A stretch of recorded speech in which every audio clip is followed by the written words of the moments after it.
Blog Talk Radio.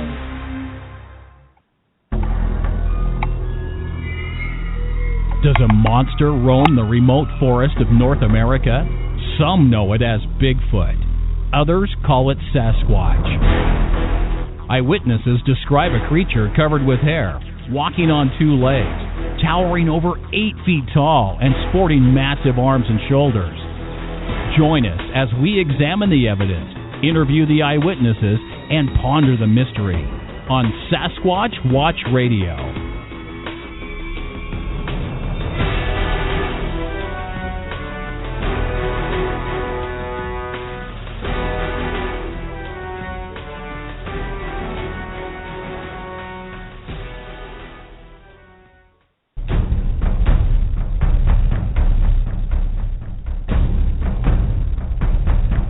And now, here are your hosts for Sasquatch Watch Radio, Billy Willard and the Creature Seeker.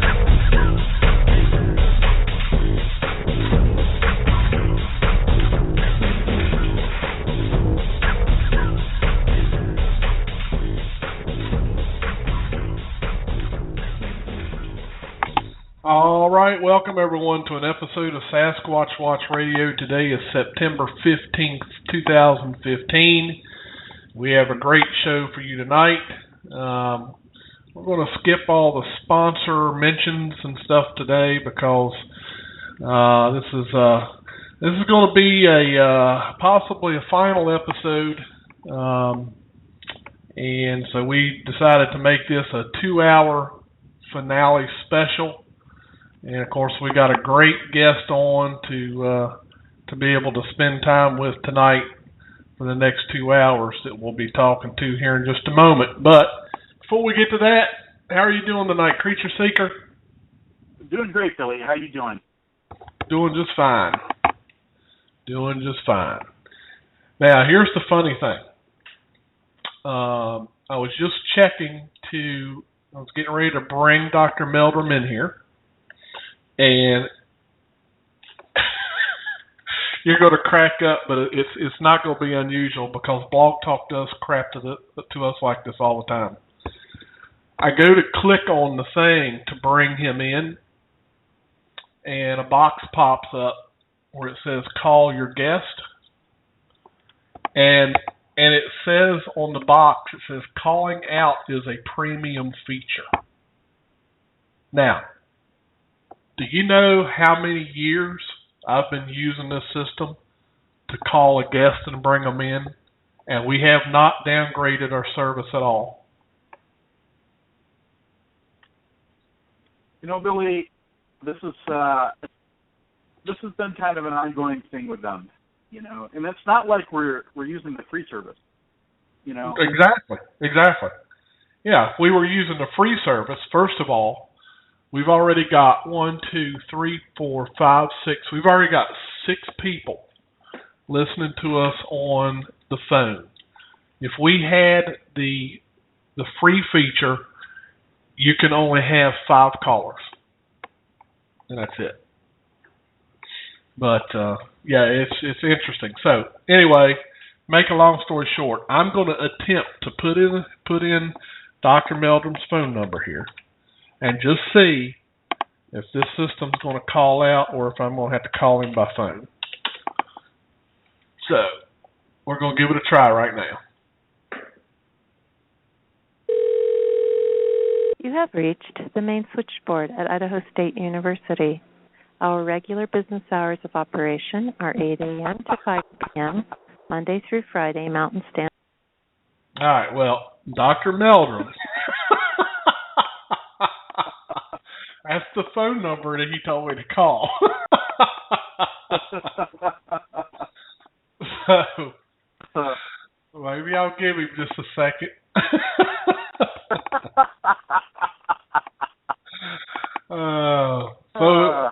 Hey, the feature worked. We know we were close because we were at the Idaho State University. Oh, you gotta laugh, man. Yeah, Dr. Meldrum, he's a trip. He's been How many years has he been coming to Cabela's, Billy? Let's see. I think he's only been coming for the past 3 years, isn't it? I think so. Yeah, because I think when they started out the Cabela's thing, they started out small. Of course, they invited me, so like I say, they started out small, and then and a few other people. We won't go there, but anyway.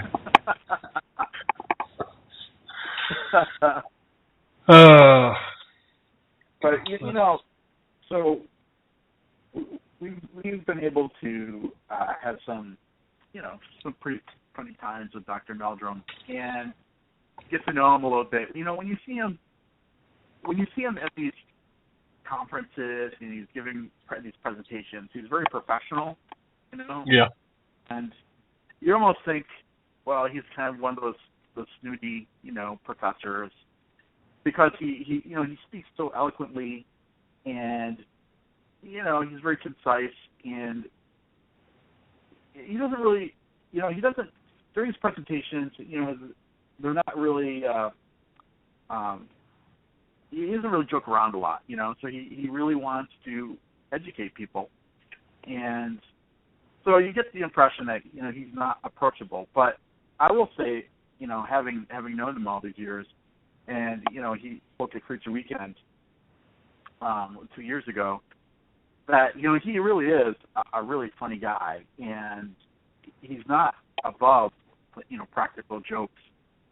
I remember that one time when he went to Russia, he was relating the story of how he was with I think it was Igor Gortsev, and they were in this cave, and they had all these photographers and journalists there, and this cave purportedly was the cave where the Yeti lived, and they were looking through it, and I think Dr. Meldrum had a candy bar, and he took it out of the wrapper, and he pretended that he found it on the ground, and said, "Oh, look, there's some, this looks like scat. This could be some Bigfoot scat."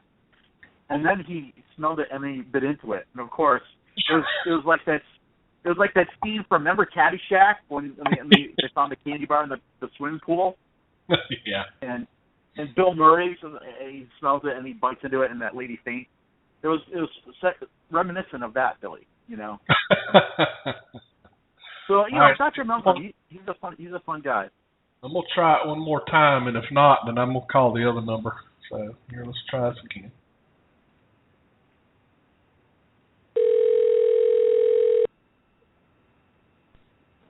You have reached the main switchboard at. Okay.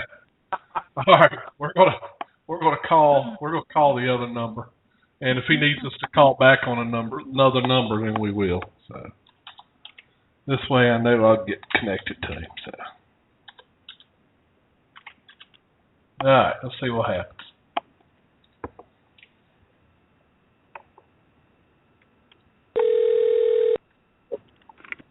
Hello. Dr. Meldrum. Yes, sir. I tried to call that other number you gave me, and I kept getting the main switchboard at Idaho State University. Which? Oh, my cell phone? No. Oh, I don't know. I thought I only gave you. Well, I didn't give you a number. I only gave you, or you had called me on this number. Okay. And so, anyway, sorry for the confusion. That's quite all right. Well, hey, me and Bruce had a good time with it, so that's fine. I can imagine. Well, you're on the show live, so we're already live. Dr. Meldrum, welcome to the show. Oh, we're on already, eh? Yes, we are. Okay. Well, thank you. Yeah, we appreciate you. We appreciate you coming on. Very short notice. Know that you're really busy, and I know you had to switch some things around in your schedule. So we do greatly appreciate it. Well, it's my pleasure. Before you came on, Dr. Meldrum, Billy and I were reminiscing about all those fun times at Cabela's that we had. Yes. Yeah, those were good weekends. Those were a lot of fun. I remember one of the first times I actually got to. So I've known Dr. Meldrum on and off for probably like a decade now, and Must be, yeah. at Cabela's was probably the the first time where we actually, I got to know you, better. Because your table, because we had the Sasquatch watch table, and then your table that first year was adjacent to ours. Okay. I don't know if you remember. I do recall that. Mm-hmm. And I think that was the year you had that legendary suitcase full of your cast that you were selling. Yeah. You remember that? The old thrift store model with lots of duct tape and that's right. TLC keeping it together. Yeah. I mean, that suitcase looked so beat up. It looked like you'd like hop the train, hobo style, to get to Cabela's. I mean, it was. Well, yeah. Well, it was difficult to find in those days. I didn't want to spring for a steel-sided reinforced case or anything like that at that point, and all I had at home were soft-sided bags, and so the only place I could find an old-style, Samsonite, semi-rigid case was at a used store, a thrift store, and it worked, for I think what I paid $5 for it, so I got a lot of mileage out of it. So right. The bag doesn't owe you anything. Oh no, and it eventually gave up the ghost. One of the latches I think was damaged in transit, and it arrived with lots of that yellow tape holding it together. Oh yeah. But I remember that year, Dr. Meldrum, because that was the year that you tricked me into watching your table. Do you recall that? Oh, yes, I do, because you've told this several times before, so I do remember. Yeah, so just for the benefit of our listeners, let me just briefly recap what happened that year. So, okay. Dr. Meldrum's table was right next to our table, Billy's and my table, and, we were having a good conversation. I had, I thought, developed a good rapport with Dr. Meldrum. We're getting to that friendship zone thing.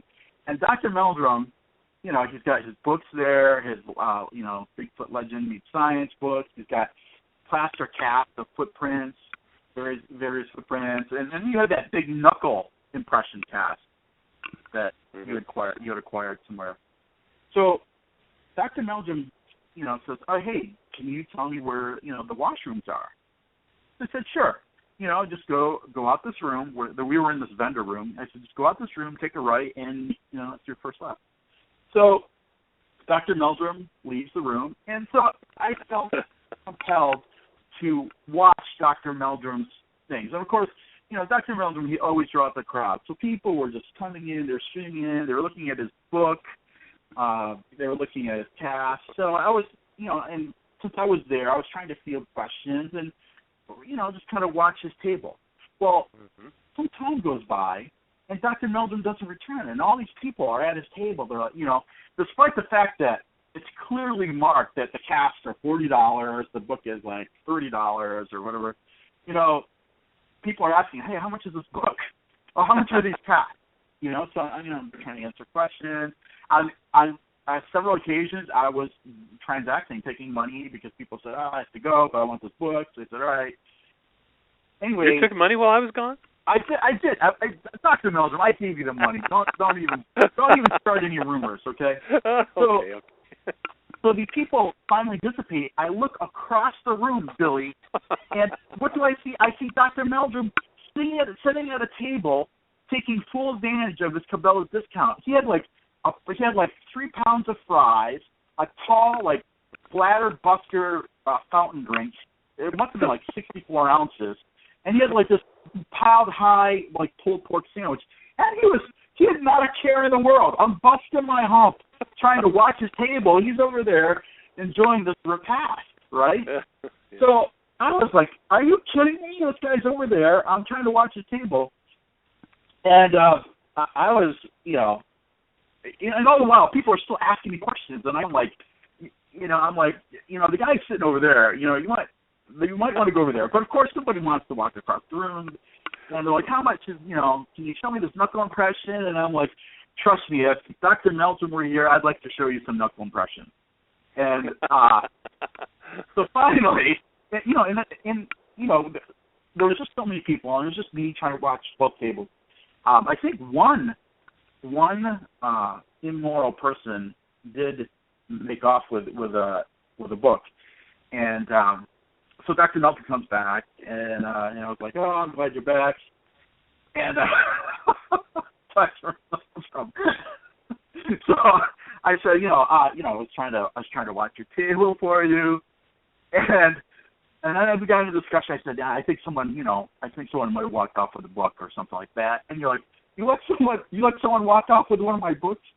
And I was like, Dr. Meldrum, if it weren't for me, these people would have ransacked your table like the way the Mongolians sacked the city of Baghdad in 1258. Okay, it's not all right.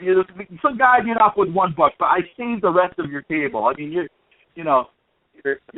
future is intact, right? So that was that first year I got to meet Dr. Meldrum. And after that, our friendship kind of went downhill. Oh, did it? Well, you spoke at Creature Weekend, so yeah. So that was, and of course, Dr. Meldrum, right? If you've ever listened to any of Dr. Meldrum's presentations, there's one feature that's common to all his presentations, going way back to like probably the early 60s, right? And that is pronation versus supination. Yeah, you love that one. That's that's fairly recent vintage, actually. Is it? Well, sure. I mean, you want to obviously address a audience with a varied background, and so if you're just catching the edge of my talk from the back row as you're walking in and out, interrupting my presentation, then you might just catch those terms and not see the illustrative figures that so adequately demonstrate the meaning of those biological terms. So no, I've actually used that as the segue to introduce that is your commentary about the scintillating nature of my supination pronation discussion. All I know is that 10 years ago, I'm listening to Dr. Meldrum's presentation. He's like, okay, so, when the foot rolls inward, that's pronation. When the foot rolls outward, that's supination, right? Fast forward 10 years, at Cabela's. Okay, when the foot rolls inward, that's pronation. When the foot rolls outward, that's supination. And then fast forward like a couple years to Creature Weekend, when you spoke at Creature Weekend. When the foot rolls inward, that's pronation. And every time I walk in at the exact same moment you're talking about. Exactly that point. Yeah, at that point. And it's kind of like, I'm glad it's a crowd pleaser. Oh, sure. Well, it's such a fundamental aspect of the function of the foot and what's going on.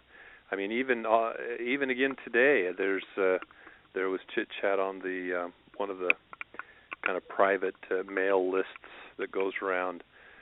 Someone's writing a book, and one of their chapters is taking on and discrediting or disavowing the mid-tarsal break, the flexible midfoot model, and claiming to have numerous examples from the field that illustrate to the contrary. And I'm anxious to see those illustrations, because in the past, anyone who has and it's not a matter of ego. I mean, I hope people realize it's not like I'm attached to a hypothesis and I'm defending it at the risk of my reputation. I'm basing an explanation on the sum total of all of the observations that I have made, and whenever someone has brought forth a supposed contrary example, it's either misidentified or it's misinterpreted. And this individual has a video on one of his sites that illustrates him kneeling over a footprint and describing how it has a raised medial border. It definitely has a longitudinal arch, but he's looking at a human footprint. Mm-hmm. I mean, there's nothing in that track that would cause me to think that was a Sasquatch track. It's only about, it looked like he didn't have a scale up, but it was maybe at most 11 inches long. and it's very narrow, and it has a well-developed ball, and it has toe configurations just like a human. So I'd be glad to see and consider and reevaluate if there is a piece of solid evidence. But it just becomes a little tiresome when people continually challenge the interpretation and on a baseless argument. Anyway, but don't want to spoil the levity here with something serious. So where do you want to go? Well, Dr. Meldrum, this is actually a great segue because I wanted to ask you about that. So this whole debate about the metatarsal break, I actually know the individual you're talking about, and I know your position on it. And both of you. So this other, correct me if I'm wrong. This other person is like a orthopedic surgeon or something, or no. Okay. No, he has a bachelor's degree with a biology major, and but then he's been in a totally unrelated field for his entire career. But he uses the title biologist. I mean, that would be like if I took a weekend course in first responder training and then decided to call myself a doctor. Mm-hmm. I mean, it's just I don't understand the. Well, I do. I mean, I do understand. If you feel compelled to put that label in front of your name repeatedly, then it suggests that you're stretching things a bit, compensating, put it that way. Well, I think we're probably talking about two different individuals because the person that I know, he is actually a podiatrist. Okay. So I think we're talking about two different people. But that individual, there was an individual who spoke with me in Ohio. Was it during a conference in Ohio? It could have been. It could have been Ohio. Yeah.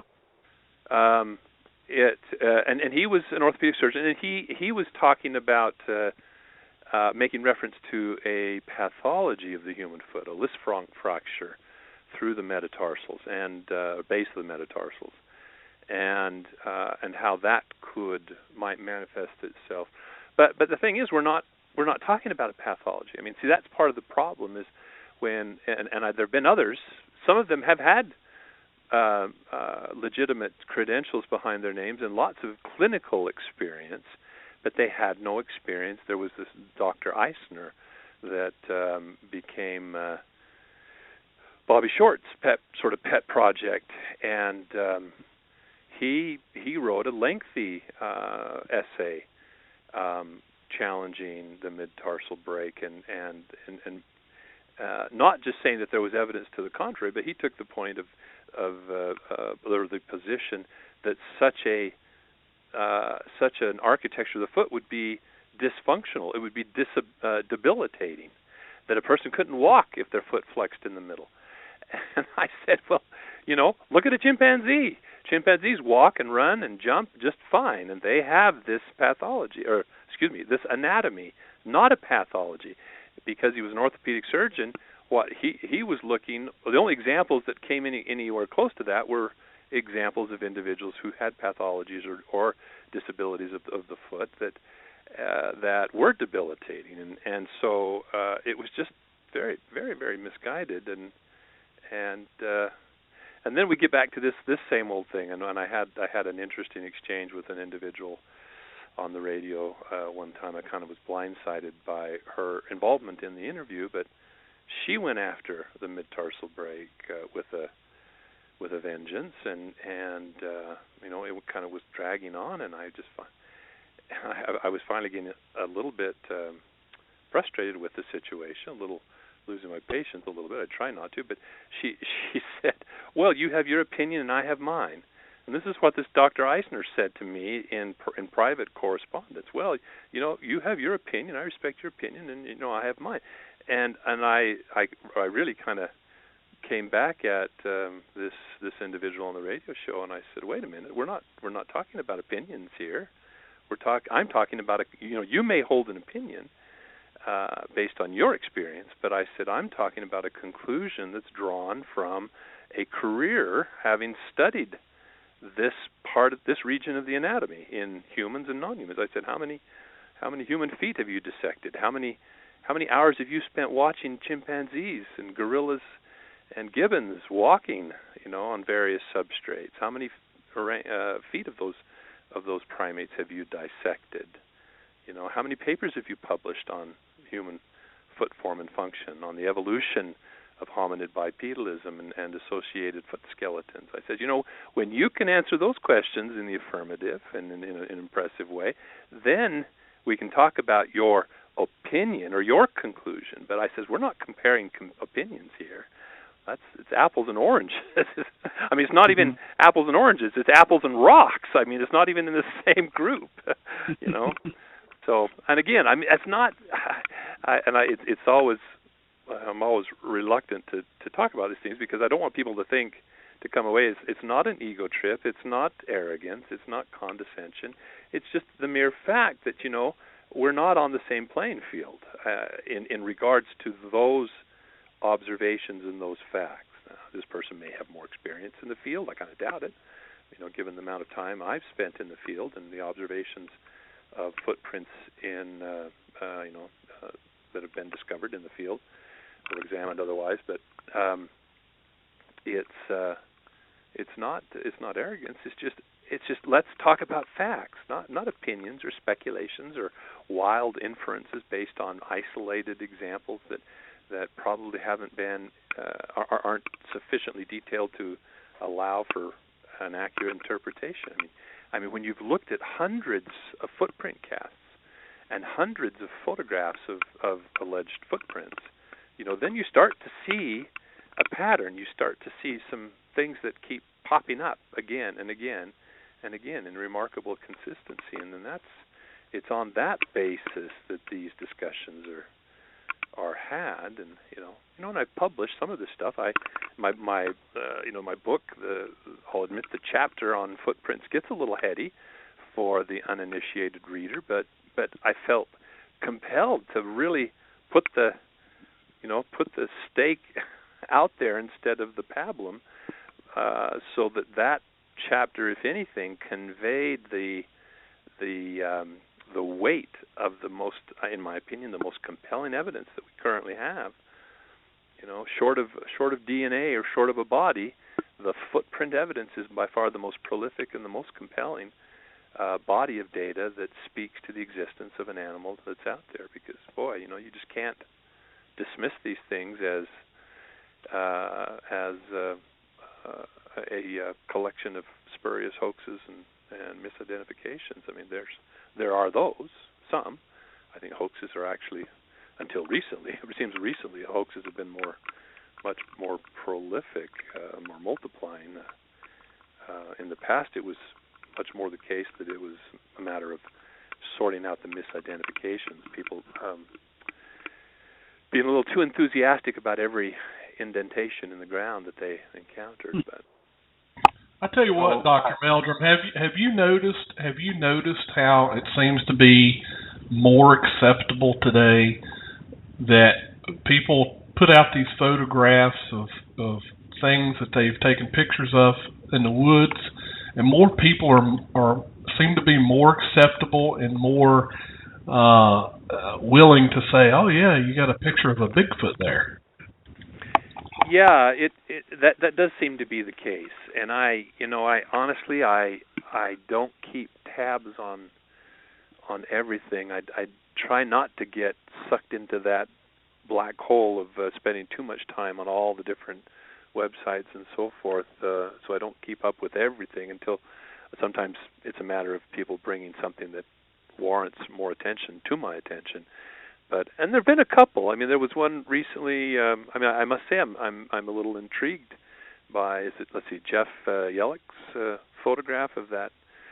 I would like to see more comparisons done. At first glance, it's more interesting than most of the shadows and shapes that are presented out there. But it's uncanny. How you'd be amazed. And one of the reasons I avoid the internet in that vein is because I get such a deluge just from my own personal emails of people sending me images, and they're all excited about the picture they have of Bigfoot, and then, like you said, it's a shadow. I mean, it's a shadow or a stick or a this or that. It's just I don't know.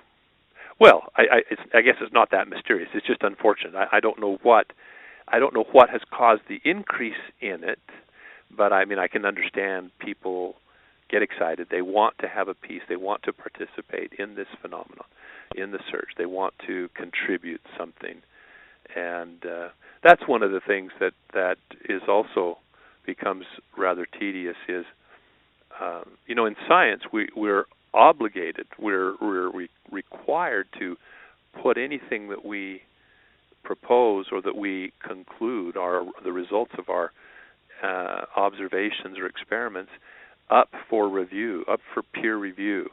Now that process is not perfect by any means, and boy, I tell you, I know I've experienced the short end of the stick on that, the underbelly of that process, which can be very, very counterproductive.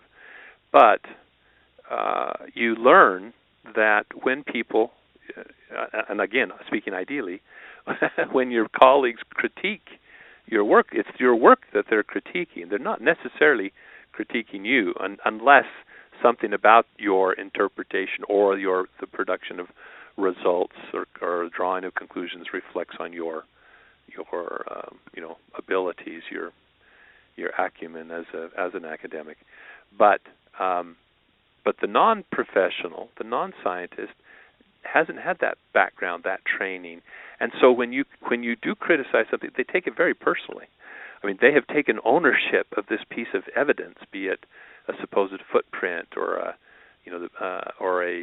picture of a shape in the foliage, and when you are not enthusiastic about it, don't at the same level that they are, then they take it as a personal affront, and so it's very difficult. I have to admit, over the years, I've become perhaps a little less delicate, and in sharing my opinion of what is there. I mean, I try to do it in a productive way. I try to say, okay, what are the criteria? I mean, think of the likelihood. Again, when you consider the rarity of these creatures, what are the odds that this rather ambiguous thing that could be one of several things, of those several things, which is the more likely, by comparison to this very rare Sasquatch, be it a shadow, be it just a trick of shapes, or be it some other animal, or a person, or whatever. And when there is that much ambiguity, you need to be conservative. I mean, we're getting to a point where we've got to really kind of almost mount a campaign, and and I've been contemplating how best to accomplish this. And I don't know if I really want to be the one hoisting the flag for this campaign, but where we suppress, where we discourage questionable evidence from flooding the internet, from being perpetuated on Facebook and on blog pages and so forth. Because quite honestly, I mean, it's a disservice in several ways. But the most important is the proliferation of this extremely questionable evidence gives the impression to everyone outside of the Bigfoot community who don't pat you on the back and say, "Oh, wow, that's a really neat picture of Bigfoot." It gives the impression to those people that the Bigfoot community are just these, a collection of gullible people who are just out having a weekend of distraction by doing whatever. And that's not going to put forward the argument that there is good evidence. I sometimes would get kind of frustrated that we would go months and months, or I would go months and months and months, and not see any very intriguing or very compelling evidence, no good clear footprints, and then boom, it'll happen. Someone will come forward. I was doing a talk in Richland, Washington, and I was visiting with people afterwards, and someone comes up and takes out their tablet, and here's a picture. I think I did post these on my Facebook page as an example. It was a very clear and crisp pair of tracks. One was clearly I would say it was a female. It measured about 14 inches long and was maybe 5 inches across the ball, about 3.5 inches across the heel, and it was in a company with an infant that was only about 5 inches long, and there was a reservoir. The word I was after, that was drawn down a bit and exposed the mud flats, and these gentlemen had found this line of tracks as it meandered down across the flats, and they looked. I mean, it was actually uncanny, because when I looked at the photograph, I had here nearby a replica of the Patterson Patty footprint from the film site, and they were dead ringers. I mean, in fact, you could. My first thought was that perhaps someone had a copy of that and had used it to make a set of contrived footprints. But the animation that was present and the especially in the smaller footprints, and through conversations with these individuals that were responsible for finding them anyway, at least from their side of involvement, I think that they were credible. But anyway, so every once in a while a gem like that will pop up, which is nice in the wake of all the string of likely hoaxes that we had at LB and the shucks, and I just went blank. The one site up near Eugene, what is that name of that reservoir? The Army Corps of Engineers reservoir there outside of Eugene. I can't remember the name. And then there was even a setup here with a reservoir outside of Idaho Falls and Palisades that I investigated and cast that were almost certainly hoaxed as well, all within months of one another. They could have been copycat. I think they were just coincidence that they were temporally proximate like that, but who knows? Dr. Meldrum, what made you think that those tracks, so you said they were female. What was it about those tracks that led you to believe that those were female tracks? Were they positioned in such a way that they looked like they were nagging the 6-foot spouse? Because they were because they were in company with the small ones. Now, that by association, that's one line of evidence, but otherwise, it's the gracile outline, the shape. What I think are females, and that's based on using as a touchstone the Patty tracks, where we know it was a female, and other examples where there were similarly narrow for their length tracks that were in association with infant footprints. And if you take a bivariate plot, if you just plot length to breadth for a human population, you'll get two clusters that aren't continuous, that are slightly disjunct. And the ones that have greater breadth for length will be the males, and those that have narrower feet for their length are the females. And it just has to do with, the male testosterone makes the skeleton a bit more robust. So even 2 feet of roughly the same length, or of the same length, be they male and female, the male will tend to be slightly wider because each of the individual bones in the foot is more robust, a little broader for its length. So, and that same thing, that same trend seems to apply to Sasquatch, which we would expect given the apparent sexual dimorphism of body size that's reported for these creatures.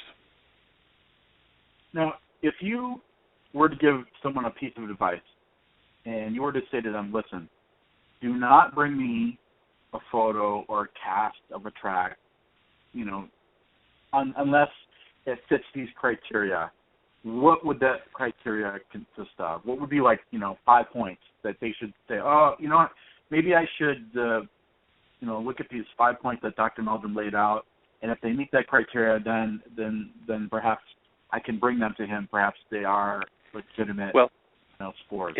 In the case of footprints, because my attention is so particularly focused on that body of evidence, I actually would not discourage anybody from bringing something to my attention. I'm always happy to take a look at them, because and it's usually pretty straightforward. Now, I'll certainly acknowledge that sometimes it's hard. It's a challenge to capture the subtleties of a footprint in a photograph, and it takes a little bit of work. Sometimes you have to do a little bit with the lighting. Take some pictures with a stronger side lighting, whether you've got a flashlight or whether you have I recommend that when you're out and you may encounter footprints, that you have some things in hand, like just a piece of cardstock stuck in your backpack that you can use to bounce some light, to illuminate the shadows, or to cast a shadow better.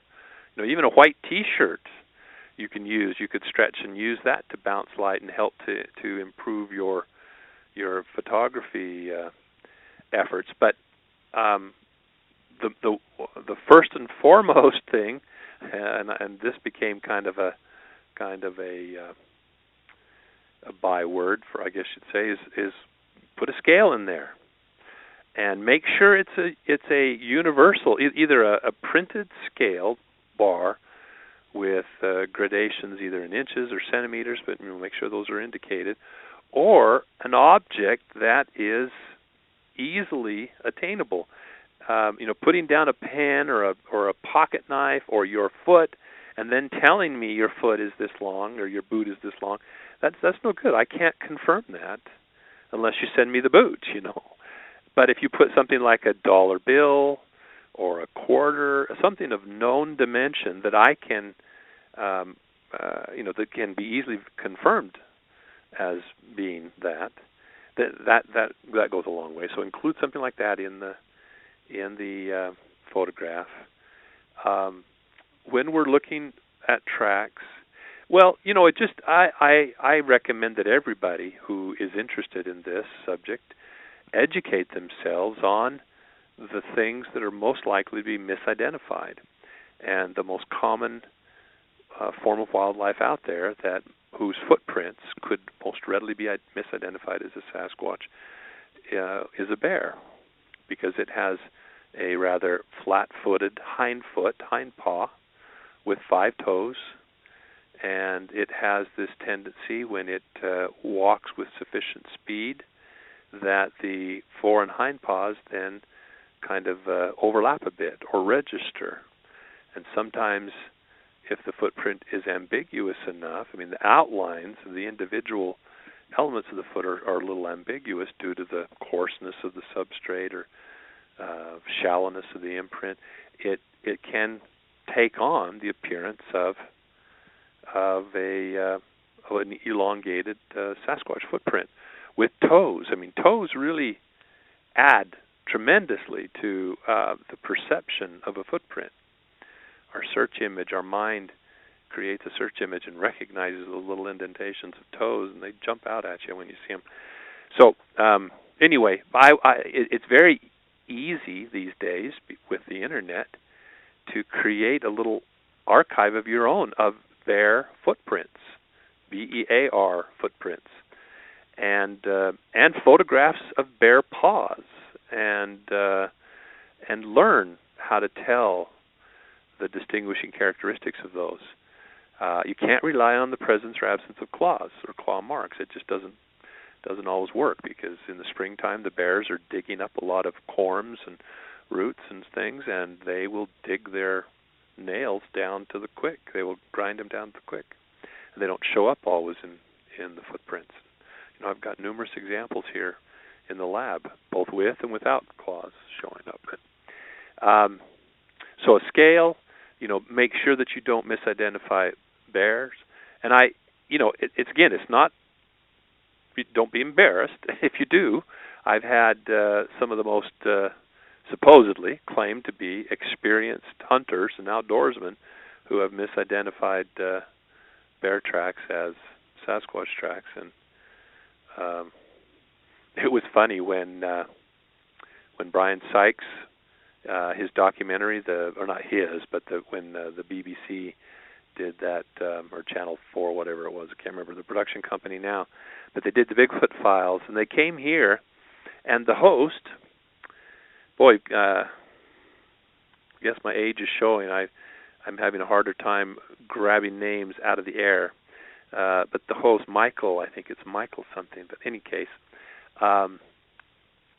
they had gone and had made footprints in a track bed of a captive bear, a tame bear, big grizzly bear, and had made plaster casts. And when they were here for the interview, he was all building me up that he had some evidence he wanted me to look at and evaluate, that some important evidence. And he had a box and it was wrapped up, so we brought it in, and the cameras are rolling, and he opens it up, and if you saw the documentary Bigfoot Files, you saw the production of this footprint cast. They showed how they did the study with the bears, the experiment with the bear, and got him. He walked just the right speed, and he had a nice registered, wasn't entirely overlapping, but just enough that it made an elongated footprint. And they were trying to explain the Shipton footprint as a bear registered step. And he opens it up and lays it there before me, and I just took one look, and I said, "Wow, it's a really nice set of grizzly bear fore and hind paws you have there." He looked at me and he said, "What do you mean?" Played dumb, and I just reached over and picked up. I have a really nice cast that I made down in Northern California of a big black bear, and the paws are not quite overlapping, but they're close enough that you can see how it would be easy to mistake if it was a little more ambiguous. But all the telltale signs were evident. Instead of a nice rounded heel, in this case the hind paw has overstepped the forepaw, so that where the heel would be is actually the forepaw of the bear, which looks like a bean. It's a bean shape with toes along the edge. And the indentation of that bean, in this case it's the metacarpal pad, which is kind of bean-shaped or a little asymmetric, almost like more maybe a cashew, if you will. The thicker part of the pad is on the outside, on the lateral side of the paw. But it has that indentation, which is pretty discernible, as opposed to the very rounded heel pad of a Sasquatch footprint. If you ones that come to mind that have really clear examples that are like the Hereford, and I showed them an example of that in contrast, and he just looked at me, and I'm just kind of rattled down through, showed the crease across the hind paw between the metatarsal and the calcaneal pad, showed the larger toes on the outside instead of the inside, and there were indications of claw marks and yada yada yada. And he just goes, "Boy, you're good." I didn't even blink on that one. And it's not rocket science. That's the point. I mean, it's not. I wasn't patting myself on the back by saying that, because if anyone and everyone should, all you citizen scientists out there, one thing you should be able to do is to recognize bear tracks just like that. Those telltale signs should just jump out. Good place to start is my field guide. Has a nice chart that shows diagram that shows those distinguishing characteristics. But that's just the way. That's just the place to start. Like I said, go to the internet and make an archive of images, and then kind of just spend some time familiarizing yourself with them. But unfortunately, that got cut out. That got cut out because they were trying. The production company was really trying to push this notion that they could explain away the evidence for Yeti as well as Sasquatch as bear misidentifications. And so they were trying. I said, you're spinning your wheels here with the Shipton footprint because it's there's so many questions around it, so limited. I said, why don't you incorporate the McNeely-Cronin footprint? And I showed them my reconstruction of the foot and the photographs of the cast and the footprints, and told them the story. And I know Jeff McNeely pretty well, and fairly well, and we've had discourse on these things, and he shared his photographs with me, and they wouldn't have it. They didn't want it because that one you can't mistake. It's not that you can mistake the Shipton footprint either, in my opinion. There's no way that's a bear.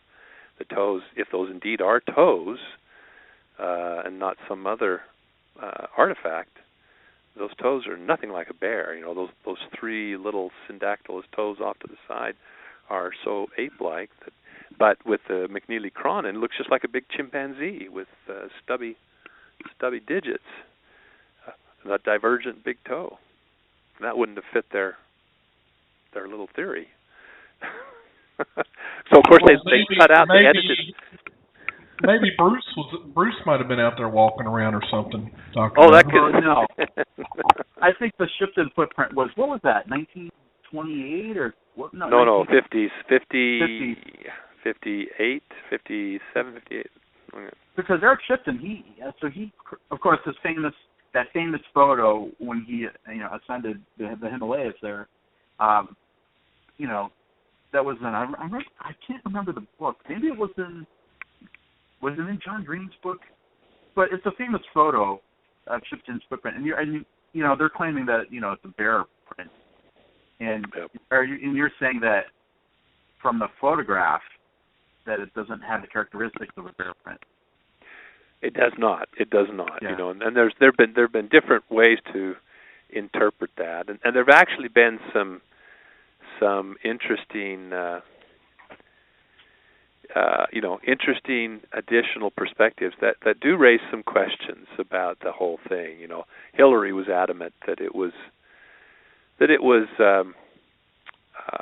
just a practical joke that got away from things, and I used to argue that Ward was a physician who published a paper just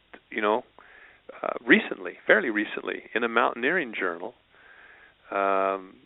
where he revisited the whole thing again and tried to come up with some explanation, including photographs of Sherpas with malformed feet as one possible explanation, that there was some pilgrim or ascetic up there that had some pathologies of the feet.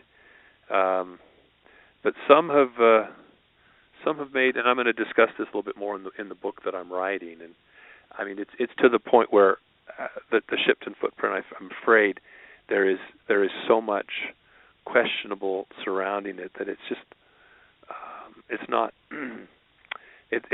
really a hook any longer to hang your hat on. Mm-hmm. I would much rather. I mean, here in the case of the McNeely-Cronin expedition, barring a case of misidentification, and here you've got a professional team of biologists on a survey, 2-year survey, and they find not just a single footprint, but a long trackway which they follow for miles, and they photograph and cast it and so forth. For them to mistake the spoor of a bear for possible evidence of Yeti, it is just kind of, especially after having discussed this with Jeff McNeely to some degree, I don't see that. And so there's much greater documentation, and it's unfortunate that the cast was confiscated at the border and was not allowed to leave the country. But the photographs of the cast and the footprints and the testimony of the individuals who are still with us is pretty compelling. In all fairness, though, if you've ever seen bones of a bear paw, they look I mean, the way that the carpals and metacarpals and the phalanges, and if you discount the long, the claws at the end, they look very human, do they not? Oh, they do. In fact, I can turn around and reach up here on my shelf. I have a text of forensic anthropology and human osteology, and they have a chapter specifically making comparisons and contrasts between human and bear appendages for that very reason, that it often occurs. We had a case here in Idaho where, because of the drought, the reservoirs have been drawn down quite a ways, and someone's poking around the shoreline saw a big garbage bag and took a peek inside and thought they had found a missing person. They thought it was a human carcass that had been dispatched in the reservoir, sunk to the bottom. And it turned out it was a bear. It was a butchered bear that had then the remains, rather than making a trip to the landfill or discarding it properly, they had pitched it in a weighted bag into the reservoir. And so, yes, there are similarities, and we've seen cases, in the Bigfoot circles.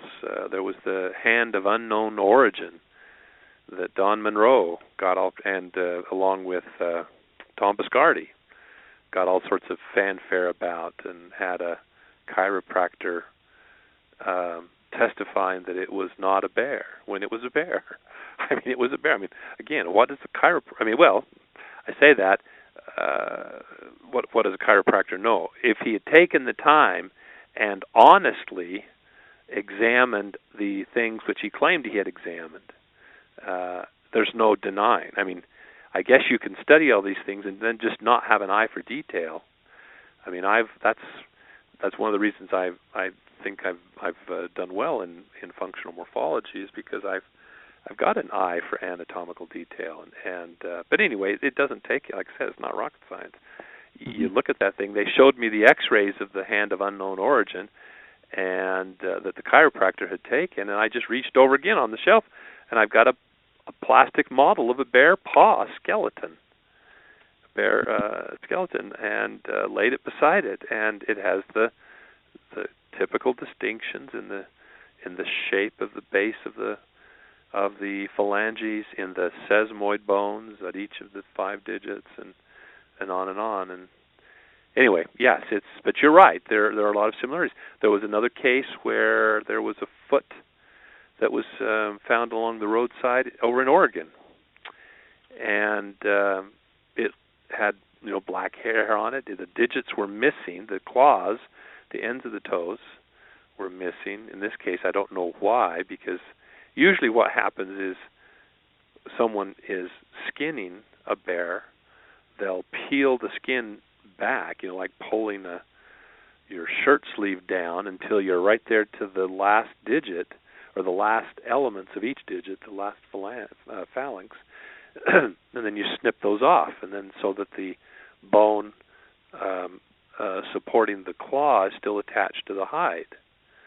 And then what's left, which gets thrown away, is the hand or limb, depending on how the bear is dressed out and butchered, or where and when and how and so on forth. But then you end up with an appendage, a hand or a foot, that has no terminal digits, so there's no obvious claws, and so that superficial resemblance to the human is all the more apparent.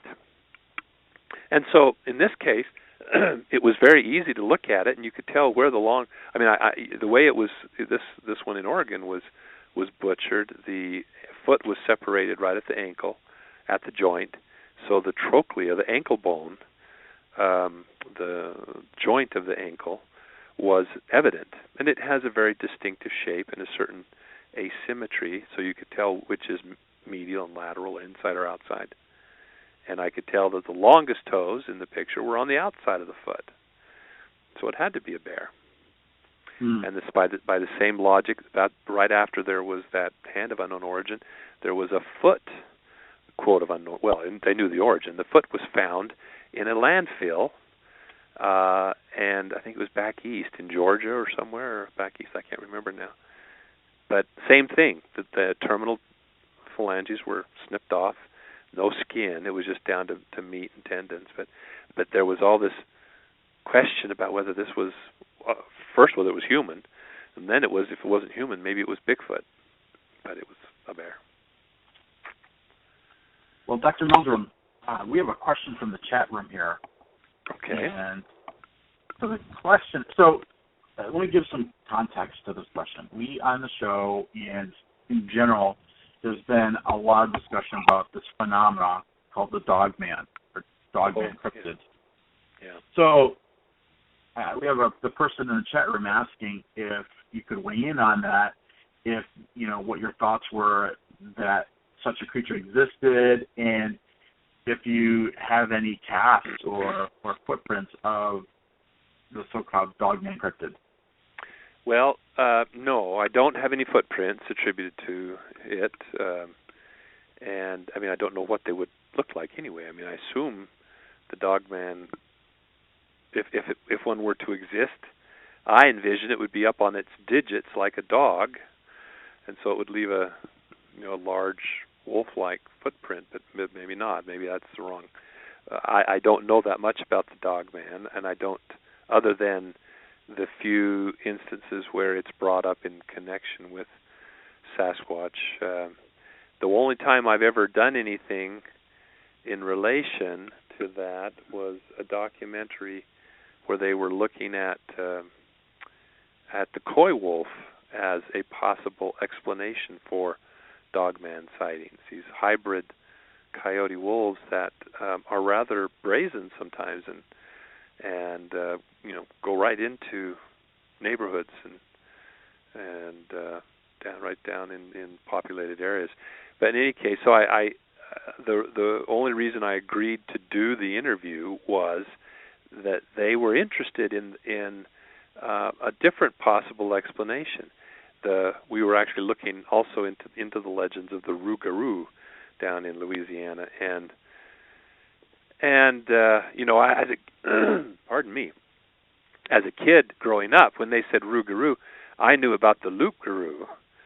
And growing up with Johnny Quest, there was a great episode with the loup-garou. And so I said, well, it would be interesting to at least discuss the possibility that people growing up with the Cajun tradition, with that French Canadian?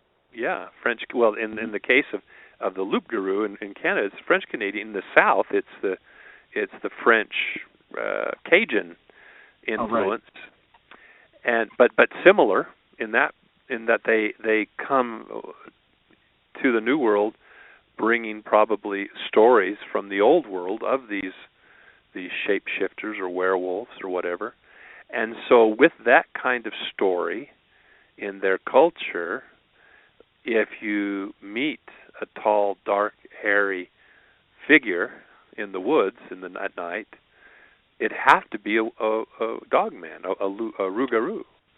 I mean, if you don't have an idea of there being a giant hairy ape out there, then you impose whatever preconception you might have, and I mean that, and everyone is guilty of that, or excuse me, everyone is susceptible to that. That's what I meant to say, of that possibility. To that possibility, well-intentioned Bigfoot researchers have a preconception of what's out in the woods, and so when they see a dark shadow or hear a bump in the night, they're quick to attribute it to a Sasquatch, even if they don't have much to go on otherwise. So I could imagine a person with a traditional Cajun background, steeped in that culture and familiar with those stories, then seeing something in some shadowy figure, embellishing it or imagining filling the gaps, their mind filling in the gaps with a snout and a tail and a pointed ears. And even though I don't think, because I've not seen any evidence of them, that such a creature exists. But again, now in that case, that is my opinion. There's an opinion for you right there, because it's not based on a lot of evidence, a lot of data. But as soon as you can lay out for me dozens of footprints attributed to the Dogman and anything on par with the Patterson-Gimlin film of a Dogman figure, then I'm all for discussing it. Well, Hey, I think Bruce. yeah. Hey, we've got a caller that's been hanging on the line. I'm just going to pull them in here real quick. Okay, sure. Caller from the 419 area code. You're on the air. Hey, Bruce. It's Elisa. Oh, hey, Lisa. How you doing? I'm good. How you guys doing? I hope you're feeling better. I know you've been feeling under the weather. I'm feeling better. I got a question for Dr. Jeff. Okay. What got you into all this Bigfoot stuff? Yeah, well, it was kind of a combination of things. I grew up as a youngster in the Northwest, and I was living in Spokane, Washington, the year that Roger Patterson came to that town with his documentary showcasing the 60-second film clip. And I was about, I was in 4th or 5th grade, I believe. So I was about 10 or 11 years old, and we went down and watched that. And that got me interested at that time. I became very interested because I was already interested in things like cavemen and dinosaurs and primates and human evolution even at that age. And so the notion that there was, a, quote, missing link, as we sometimes think of things like that, at least back then we did much more, was fascinating to me. And so that interest waxed and waned, up and down over the years. But eventually my, career aspirations took me in a direction that put me, on a path that intersected, once again, that of Sasquatch. And I, now as a student of human bipedalism, human evolution, and human locomotion, in 1996, actually, it was, I always tell the story about the footprints, but it really did kind of start about 6 months earlier when Richard Greenwell invited me to go down to California and examine the Redwoods video and interview the people and so forth. And it was on the heels of that experience of looking at that film and not being able to point to the zipper, so to speak, the proverbial zipper, not being able to immediately discount it, that it got those wheels turning once again. And my brother and I, then on a weekend, sort of almost, really as a lark, decided we were going to go up and visit Grover Krantz. My family lived in Boise, and so it was just a 4 or 5 hour drive up to Pullman, Washington, and on the way, and that was impressive to see his footprint collection, cast collection. And on the way home, we made a little detour into Walla Walla, and that's where I actually met face to face Paul Freeman and Wes Summerlin. And Paul took me up and showed my brother and me showed us the footprints that he had just found that morning. And I thought, this is too coincidental. But to make a long story short, long line of tracks, 45 individual footprints in a long trackway, and very clear, ideal circumstances in the silty soil. And we cast about 7 of these 15-inch tracks, and to this day, it's the anchor in a way. There is just no way, in my mind, that he could have faked these footprints, which showed so much variation from interaction in different ways with the substrate, appropriate ways, not in such a way as one might think of a static foot interacting with different substrates, but on the flat, the toes were extended. When it was slipping, the toes curled and flexed. When it was running down across the fallow field, the toes were out and splayed and dorsiflexed because most of the weight was coming off of the forefoot, and half tracks and pressure ridges and tension cracks and drag ins, comet tails and drag outs, and it was just interesting. It was serendipitous. The whole thing was very serendipitous, but to have that be the first set of footprints that I interacted with directly and personally, it was an exceptional case, an exceptional set of footprints. And even now, in hindsight, I kick myself that I didn't do more by way of documentation and so forth. But at the time, I was still kind of like, because I had. It wasn't like an 11-year-old sitting there watching the Patterson-Gimlin film for the first time. I was a professor, university professor with a PhD and with a career taking off, and this was very different. And I was very, very critical. But boy, and so I was very skeptical of these things. People had already, since the interaction with the Redwoods video, and I'm trying to think now. I can't remember the timeline. If I spoke at Harrison Hot Springs before or after the track finds, I'll have to go back and look at the dates. I think it was before, and so I'd already had an earful from people like Rennie DeHinden about Paul Freeman, and so forth. And so I was very skeptical, very, very skeptical as I looked at this. But just the more I considered it, the more I looked at it, the more I pondered it. There was just no way that he could have done this, could have pulled this. Or I don't think anyone could have faked these, given the anatomical details that were present. I'll stop there. Did he answer your question, Elisa? Yes, thank you. You're welcome. Thanks for calling in, Elisa. All righty. So where are you going to next, Dr. Meldrum? I mean, do you have any big projects underway right now? Any documentaries coming up that you're working on? No, I don't actually. I am doing a little bit of field work with a gentleman out of Omaha, Nebraska, but we're just trying some things out, checking some places out. He just wants to do some more work in the future. I'm on sabbatical at the moment, and so I'm working on the next book. It's one of the projects, as well as editing the relic hominoid inquiry. We've just recently posted a book review. Lauren Coleman wrote a very, very insightful, very balanced evaluation of Brian Sykes' book, The Nature of the Beast. So we just posted that on the RHI, and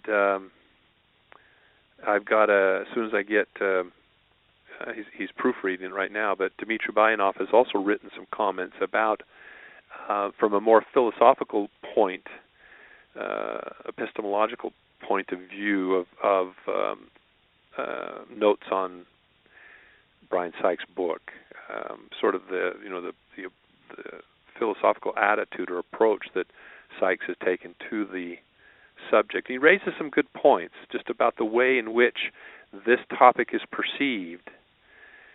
Brian took exception to the oft-repeated condemnation of science for not giving this subject a fair shake, for outright just offhandedly rejecting it.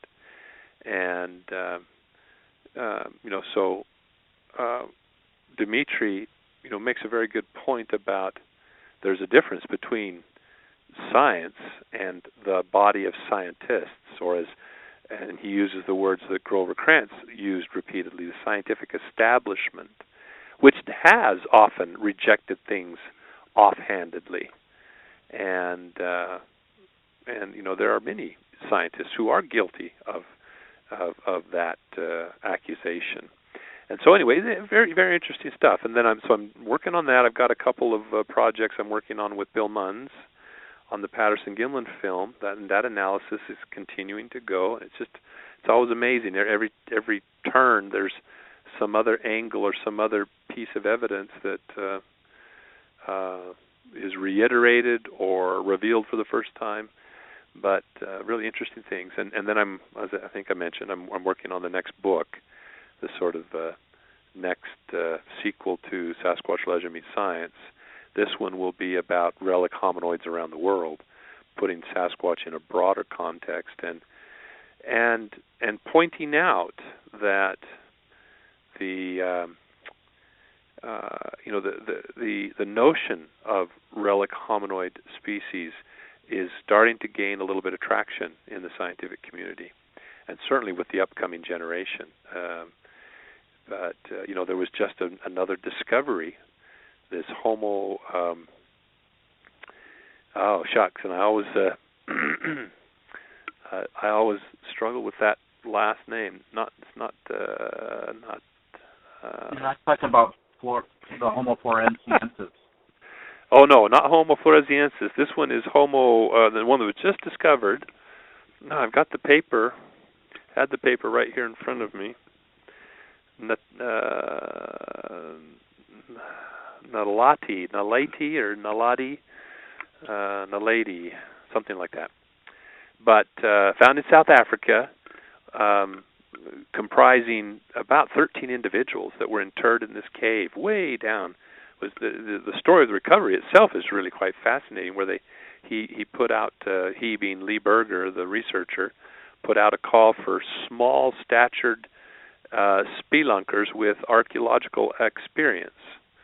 And because they had to go down this like 40-foot shaft, in which in places was only 6 or 7 inches across, and wedge their way down through into this chamber, and then down in the bottom of this chamber they found these skeletons. And it's it's got a body, a torso that's rather apish, shoulders that are upturned like it was a climber, curved digits on its hands, feet that appear to be flat. They don't look arched to me. There's been some comments. And unfortunately, the bone right at the base of the big toe is missing. So we have the base of the metatarsal of the big toe, which is fairly flat, but its orientation, its angle to the other digits is still a little speculative at this time, but otherwise that fairly modern looking, not modern, a fairly derived foot, but yet the head is quite small. It has small canines. The brain is only about the size of a chimpanzee, or an Australopithecine, so maybe 50 cc's over a chimpanzee. Stood about 5 feet tall, though. It was fairly large. Anyway, but it adds one more branch to the tree. Unfortunately, we don't know right now yet where to put that branch, because there is no date for these bones as of yet. It's always challenging to date the things in South Africa in these caves, because there aren't many volcanic tuffs that can provide a radiometric date. And so it was interesting, because in one of the news items, someone was quoted as saying it could be as young as perhaps 300,000 years and represent a relic population. And so I thought that was great. But the point is that the tree is getting bushier and bushier. There was a paper I just printed out. In fact, it's actually a couple years. No, actually it was just this May, a couple months old, where the title of the commentary is "The Middle Pliocene Gets Crowded," and they were describing a possible another Australopithecine species that now puts it up to as many as 4 or 5, right alongside Lucy, Homo or Australopithecus afarensis. So throughout the hominid fossil record, the family tree, is getting bushier and bushier and bushier every year. There's new taxa added to this tree. And so the point being, the take home from that is that at any given time in the past, there were multiple species existing across the landscape. And, there was probably character displacement, niche partitioning, and so forth, so that they could make a living separate from one another, out of competition with one another. And the flip side of that coin is that there are discoveries also of lineages on this tree, branches on this tree that have persisted much more recently than ever appreciated before. So we've got sites of Neanderthal that may be as young as 10,000 years. We have Homo floresiensis that's 13,000, a known fossil, 13,000 years. We have Homo heidelbergensis in Eastern Asia that perhaps as young as 12,000 years. There was this red deer cave population, the Denisovans. I mean, so if you went back in time just 20,000 years in East Asia, you could bump into any one of perhaps 6 different species of hominid.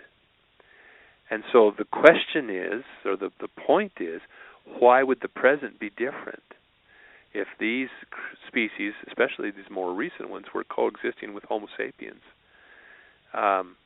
Is it justified to simply assume that they're all extinct in the face of so much evidence that suggests that there may be relic Australopithecines in Southeast Asia, that there may be relic Neanderthals or Denisovans in Western Asia, that there may be Paranthropines, early hominids, or a Gigantopithecus relic in North America and Eastern Asia, just to name. The Yeti. I was trying to think which was the other one, because there's 4. I think that there's some good evidence for the Yeti, which is probably a form of hominoid, an ape relic, like early species of Gigantopithecus or Dryopithecus. What about the Yeren or the Almasti? The Yeren is, by my count, equivalent to the Sasquatch. The footprints that I examined in Shenandoah that were cast by that game warden were indistinguishable from Sasquatch tracks. I mean, down and furthermore provide a remarkable corroboration for the mid-tarsal break.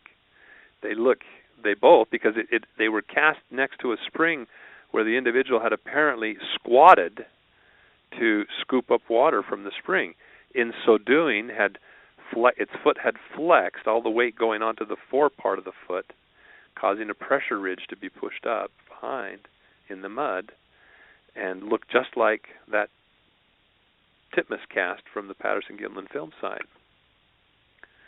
And so it's been my observation that the Yeren reports were really of a creature that is more diminutive of something of a North American Sasquatch. Has that been your experience? Of the Yeren? Of the Yeren. Well, no, not always. They describe something that's up to 7 or 8 feet in height. I mean, there are sightings that are shorter. I mean, if you take Patty, size estimates for her range from 6.5 to 7.5 feet, and that we still need to nail that down definitively. And I'm hoping we'll be able to do that shortly. But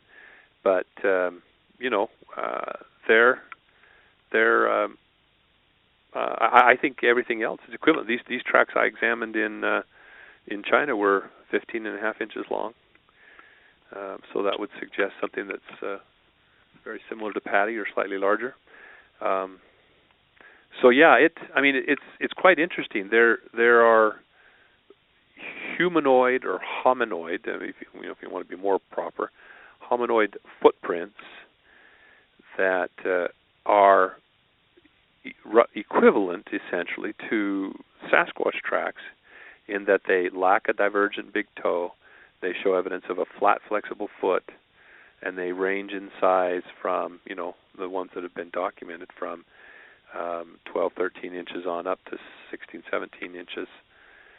There are examples from throughout Asia, Eastern Asia, Southern Asia, and then curling back up around the Himalayas into the Pamir and Altai, Tian Shan mountains up in there, and the Caucasus. Have I ever told you too the story of the map of the tiger range? No. Real quickly, I was on an airplane reading a story, a magazine article about the imperiled status of Asiatic tigers, and a map showed their former range contrasted with their present range. So it had a distribution range from data or estimates, I guess, from the 1900s. And then it had the present range, which was tremendously contracted and fragmented. But what struck me, because I had been intentionally culling examples of footprints attributed to, hairy relic hominoids that were equivalent in general appearance to Sasquatch from across Asia since having this experience in China. And what jumped out at me is that if you plot the locations where those have been collected, they all correspond to the present fragmented habitat of these Asian tigers. Now, not that there's a direct link between tigers and Sasquatch, but the point being that there's an ecological basis to the distribution of both. They both require wet, dense forest cover as their primary habitat. And even up in the Caucasus today, there are still reports, even though there's thought to be extinct, there are still, every once in a while, reports of a tiger in that region, where now we have footprints thanks to the sleuthing of Dmitry Perkulov, a right and a left, taken from a long trackway that was witnessed by numerous people from the village of a Sasquatch-like creature.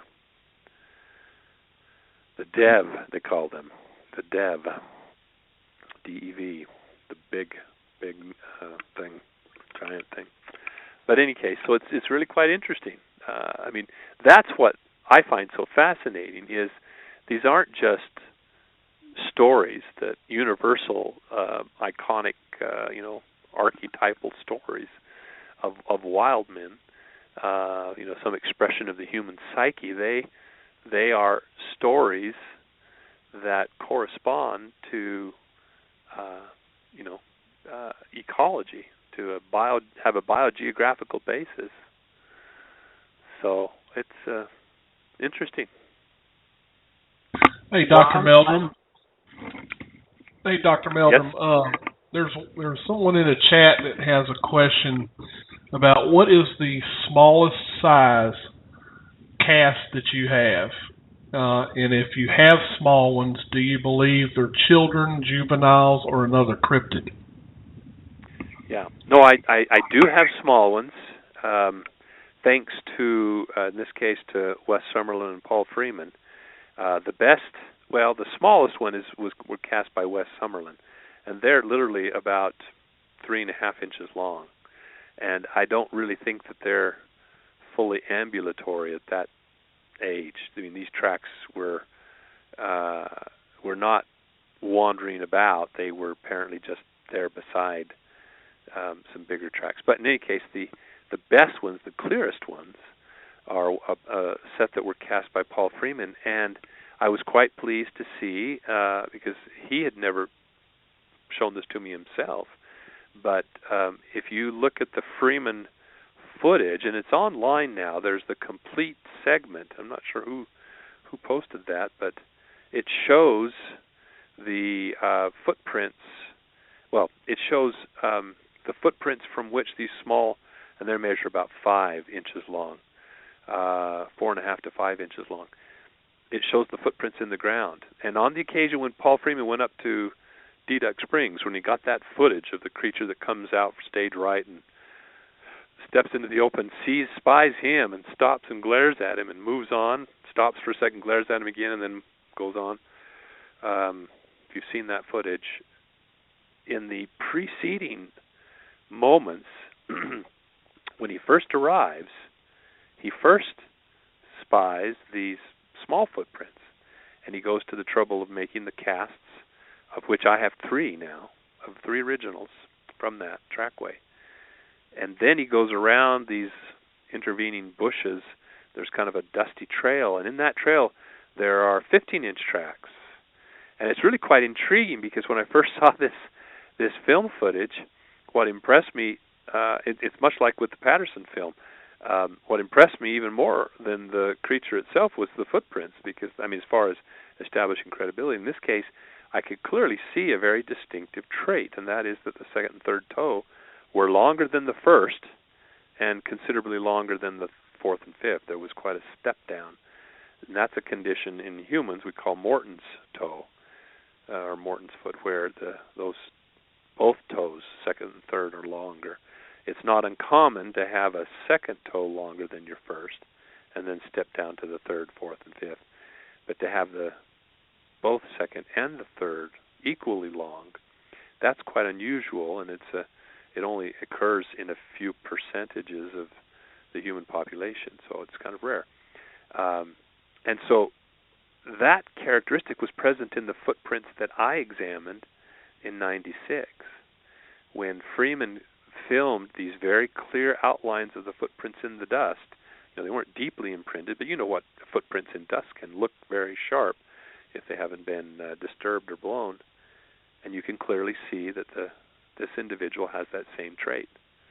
So and given that their absolute length is the same as the tracks I witnessed in '96, I think it's pretty likely that that creature in that picture is the one who's, in that video rather, is the one whose footprints I saw in '96. So it's anyway, quite interesting.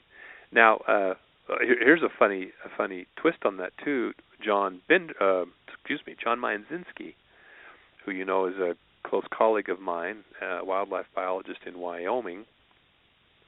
He one of his first experiences with footprints outside of Wyoming was in the Walla Walla area. He was attending a conference at Whitman College there, and during a break he went up and had gotten some intelligence about where to go, and he went up and was scouting about and found a set of tracks, what he took to be a female, in the company of a smaller one. And the small one was, he could clearly see, was meandering about, investigating ant hills and rotten logs. When the Forest Service road there got steep, the small tracks converged on Mom's and disappeared, and then reappeared once she was up on the top of the incline on flat road again, and down they went, off running around exploring. I mean, it's just so spontaneous and all. It's quite interesting. Dr. Meldrum, have you ever seen one personally? Sasquatch or the Yeren or? No, well, no, not a Yeren, certainly not. Sasquatch maybe, and I have to qualify it because I don't want to put too much significance on it, but the circumstances were such. I was up in Canada, in Alberta, on the border between Alberta and British Columbia, and we had been out scouting out the area for 2 or 3 days, or more than that. Oh, it was 3 days. It was on the fourth day that. No, I left on the fifth day. Anyway, we've been out there for several days, and then that night, and we had left some gifts out, some fruit, some bait, if you will, which was taken, and we'd seen tracks that looked in the moss. Unfortunately, in the moss, it leaves a little bit to the imagination because you have the outline, but the imprints were bigger than any of our boots. They were a good 13 and a half inches long. And whatever this was had carted off with 8 very large red delicious apples. I mean, huge apples.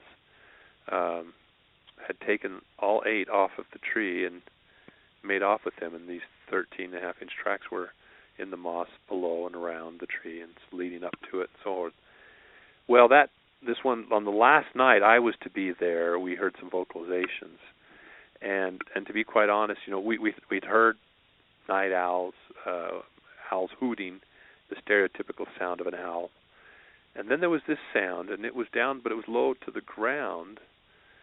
Not low, way down to the ground, but it was on the ground. It wasn't coming from up in the treetops or anything like that. It was close. And something skirted around outside the fire ring and firelight ring. And you could hear brush popping, and whatever it was, it wasn't a little 8-inch owl. It was something that sounded like a moose or an elk, breaking branches and popping brush. And one of the group had approached. It was Sonia. Zohar had approached and was talking to it reassuringly, trying to establish a rapport, talking at it, I should say. Better way to say it, probably. And was getting some reaction. I mean, sometimes she would say something, and boy, it would sound like someone had cracked a baseball bat. And she started feeling a little uncomfortable, a little unsure of herself, and knees shaking a little bit, and she retreated back where I was watching from the firelight with a thermal imager, a night vision monocular. And right about that point, the wind shifted just a bit, and the smoke was blowing in my face, so I stepped up, walked around to the far side of the other side of the fire, nearer to where she had been, and right at that point, something, it looked like a shadowy figure, leaning forward.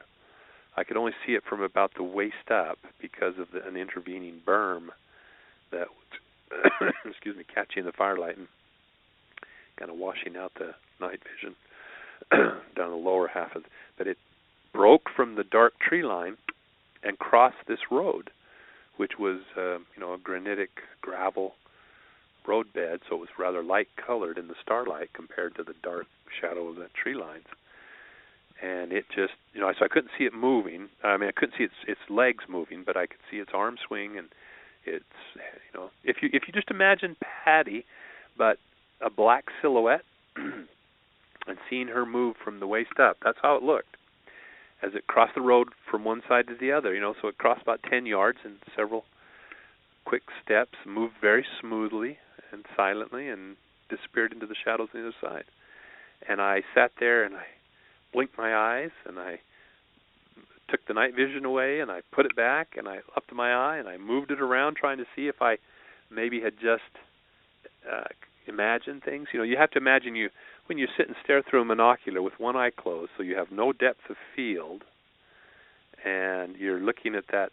This is a high end. This is a Generation 3 night vision, but still, there's kind of that speckly, especially when there's very little incident light, because the moon. You're far enough north there that the moon, and late in the season, that the moon is fairly low, and it never got above the tree line relative to where we were. And so it was just the starlight. So it was kind of speckly, a little bit of noise on the screen. I almost didn't say anything. And then I thought, well, gee, given the context, given the fact that this is why we're here, let's at least talk about it. But then what was interesting is the next day I had to leave before sunup and be driven back to the airport. John Bindernagel was there with us, and so it was. I was with a guest of Todd Standing. Todd and John scouted out that spot where I had described where it had emerged and it had gone up and crossed, and there was a good chance, given the lay of the land right there, that there could be tracks. There was some trackable surface, and there was some vegetation and so forth, some grass on either side of the road. Well, they found what they took to be a possible trail, flagged it out, and the whole time as they're investigating, Todd's videotaping, which he showed me eventually, and as they're doing that, I was thinking, boy, it doesn't seem like it's the right thing. You're in the right place. But then after they'd flagged out the trail, he retreated back up and stood right where I had been standing. And, I realized that when you're filming, if your lenses are different focal length or a different, to line things up is not necessarily a straightforward operation. But John walked that trail, or walked that flagging tape, and when seen from the perspective of where I had been standing, it was a dead ringer, except that what I saw was about 1.5 feet taller than John Bindernagel. But they were an exact, so the fact that they found what they thought were tracks, even in a counterintuitive spot, which when observed from where I was standing, turned out to be the spot, as best I could see from what they had done. And what I had seen was that much bigger than John from that distance. It was, it was pretty interesting. Pretty interesting. So that's the closest to. I still want to look one in the eyes and see, have that visual exchange, that subliminal exchange take place. But someday maybe I'll be lucky enough to do that. Matt, you mentioned your colleagues, Bill Nuns, John Meinzinski. We had the pleasure of having the three of you speak at Creature Weekend, and I would have to say there was a really enjoyable weekend. Would you say, Billy? Oh yeah, I think it was a great time getting all of them together, and I think it made for one of the greatest conferences. Well, yeah, it was very memorable, and hopefully, Dr. Meldrum, you guys had a good time as well, as much fun as we had. Very much so. And I'm glad to hear that you're working on a new book, because, quite honestly, you've been milking that Legend Meets Science book for a long time. yeah, I know. But it's, that's Bigfoot 101, so I hope people will not think it's old news, that there's still a lot of very pertinent information. I would like to do an updated revision, expanded second edition of that book, and we actually talked about it at one point, and then it just kind of other things got in the way, and but yeah, it's a good place to start if you want to read about the evidence and the opinions of a number of experts in the appropriate disciplines. Not just my opinion, but my conclusion, but but the conclusions drawn and the impressions taken from the evidence by quite a host of other experts. You had mentioned your colleague, Professor Sykes. What would you say you and Professor Sykes have in common in terms of your conclusions, and where do you two diverge in opinion? Well, after I read his book, there were some interesting things left unresolved. That there. How can I say this? I've been critical of his project because he, in part, because he sort of threw the door open and uncritically took samples and tested them. Just took them willy-nilly and tested them without any screening whatsoever. And it's just like when Melba, the contrast with Melba Ketchum, for whom every sample was Sasquatch, was vindicated as Sasquatch. As she had 112, 113 that she claimed that she was working with, and they were all Sasquatch, and that was a red flag immediately, because based on my experience, and as was demonstrated by Dr. Sykes' results, the vast majority of samples that are submitted are quite readily eliminated, either on and often easily on the basis of their anatomy, on their appearance. You just stick them under the microscope, and if it's a long, tapered, pointed guard hair, it's not a Sasquatch hair, based on what we understand about a primate hair and what we suspect about the nature of this species. And so it was no surprise then that many of those were other things. But one thing that I have not cleared up with Dr. Sykes yet is, were there any samples that they were unsuccessful in getting DNA from? Those would probably be the ones that are the most interesting, because when I offered to run interference for him and said, let me slap one of these, one from each sample under the microscope, and we can eliminate the ones that are obviously bear or deer or elk, and spend your time and resources on those that are the most have the greatest chance of being something positive. And he didn't want to impose any presupposition. I mean, well, it's that's not a real stretch of imposition to impose certain criteria. Primates don't have fur that's differentiated into guard hairs and underfur. They have a modified type of hair that is somewhat in between those two extremes, and that shows up readily. I mean, primate hair has parallel-sided shafts. It doesn't have a tapered tip. They wear bluntly, and then there's the gold standard that Henner has established based on his study of the morphology.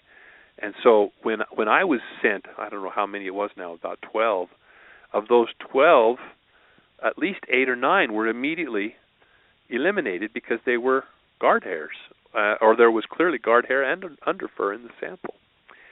And that has always been my experience, that people are just uninformed, unaware that hair persists in the environment, and that just because you have an encounter and doesn't mean that the hair sample that you pick up is going to be attributable to what you saw. It could be there from some other animal. This is one point that Lauren kind of takes Dr. Sykes to task, because he kind of is a little condescending to the people of this town up in the Yukon who claim to have had a sighting, and then when some coarse hairs were plucked off of a barbed wire fence nearby, and submitted to the Fish and Game, and they were tested, they turned out to be bison. So he assumed then that the people must have seen a bison walking away, on end, and mistook it for a Sasquatch. Well, that's possible, I guess. I mean, if it's in dense enough cover or whatever, you have an imaginative witness. But more likely, they saw what they saw, but the hair that they collected from the barbed wire fence didn't have anything to do with what they saw. And so, so that was one unfortunate aspect of the experimental design. I must say that you need to read the book as opposed, and there are some shortcomings there. And read Lauren Coleman's review, and you'll catch quite a few of those that way. But he'll also point you to some of the most interesting parts. But you get a much different impression of his involvement than what was conveyed in the documentary. And I've been there. I've done that. When you work with a documentary production company and their executives, network executives, they have an agenda and they have a story that they want to tell. And that's not the way science works. Your story, your preconception, you're actually out to try to disprove your hypothesis, to try to falsify, to try to identify an exception before someone else does, and so that you can then modify your hypothesis to make it more accurate and more reflective of reality. But a documentary crew isn't bothered with that. Just like my experience with the choice of Yeti footprints to focus on. So if you read the book, you see that he was taking some. I think he was doing some good science. I still have questions about the selection of particular loci, particular genes that were examined, because if we're dealing with something that is even closer to us than, say, the living great apes, chimpanzees differ by, depending on where you're looking, 1 or 2 percentage points in their sequence of nucleotides. So you could find, out of 100 nucleotides, there might be 1 or 2 and that differ. But there's going to be lots of stretches where there's none that differ. They're identical. And if you're not looking thoroughly enough to come up with a conclusive result of what it is you're comparing, if you're just assuming, well, this has distinguished other species fine in the past, well, that might not be the case here. and you may need to look at other loci that distinguish in a different ways, with different information. So that's I think where it needs to go. I mean, I still think that Dr. Sykes has much to offer because of his interest and the experiences he's had.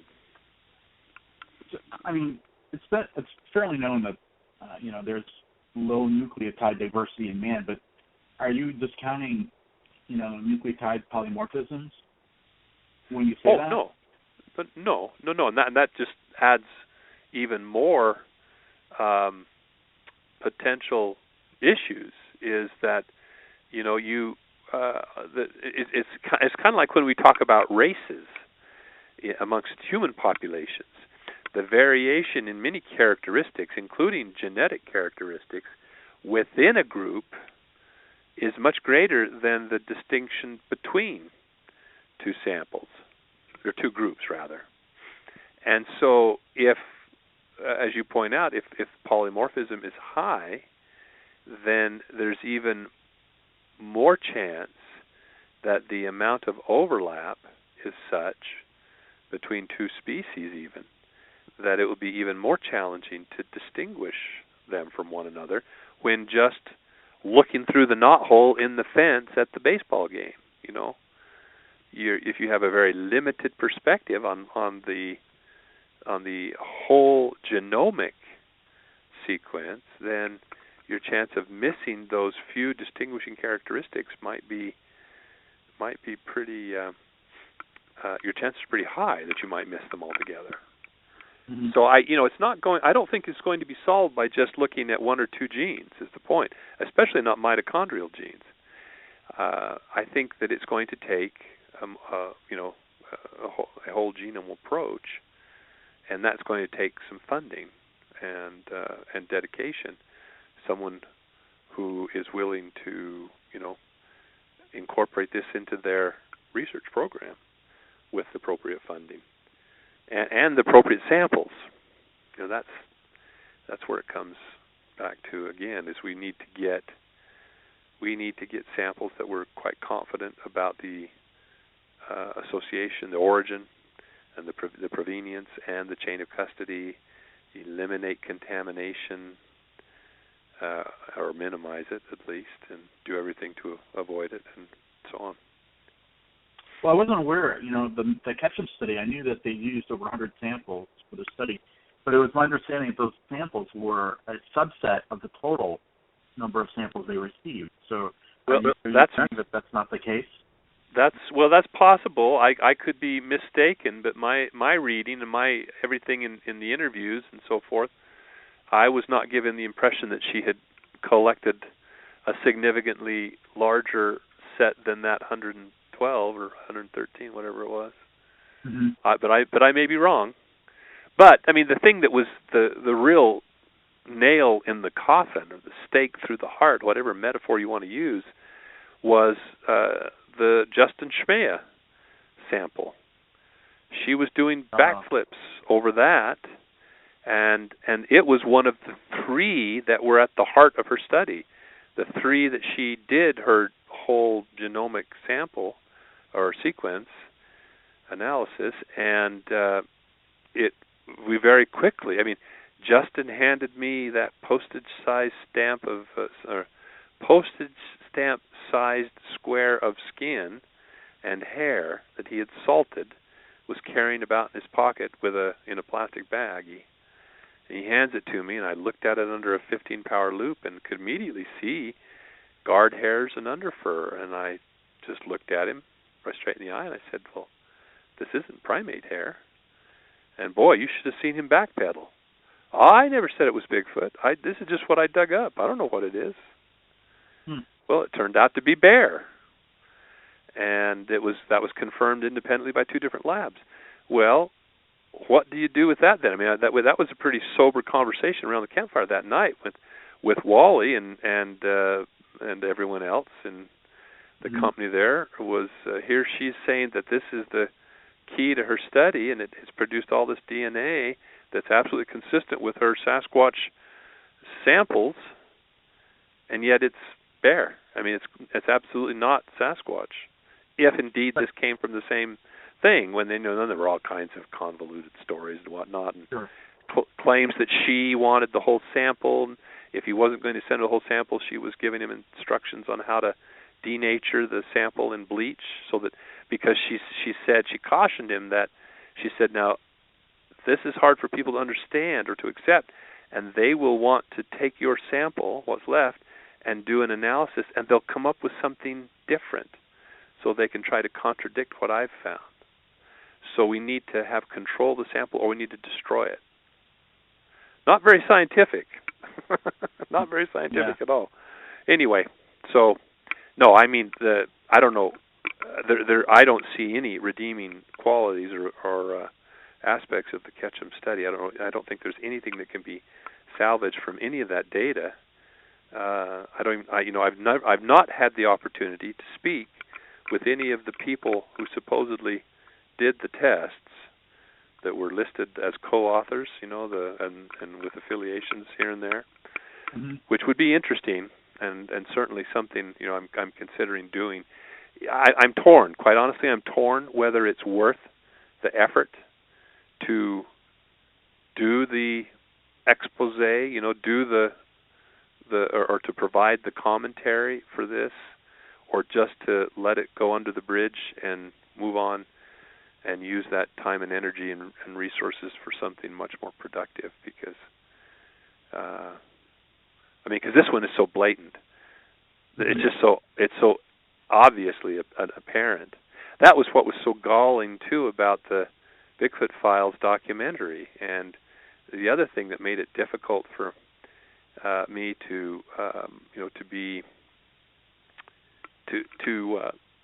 consider what Brian was doing seriously is when they came over to the U.S., they spent 90% of their time with Justin Schmea and that story. And I had told him and the production company, and I talked with them at length when we were over in Russia together. That was the other funny thing, is I was there with, Dmitry Pirkilov and I were in the Caucasus, interrupted our field work to go to Abkhazia to meet with the film crew and interview the descendants of Zana, the supposed descendants of Zana. And so I was over there already, but because I wasn't part of the story, rather than interview me as well. And again, nothing. It's no skin off my nose. It just seems so ridiculous.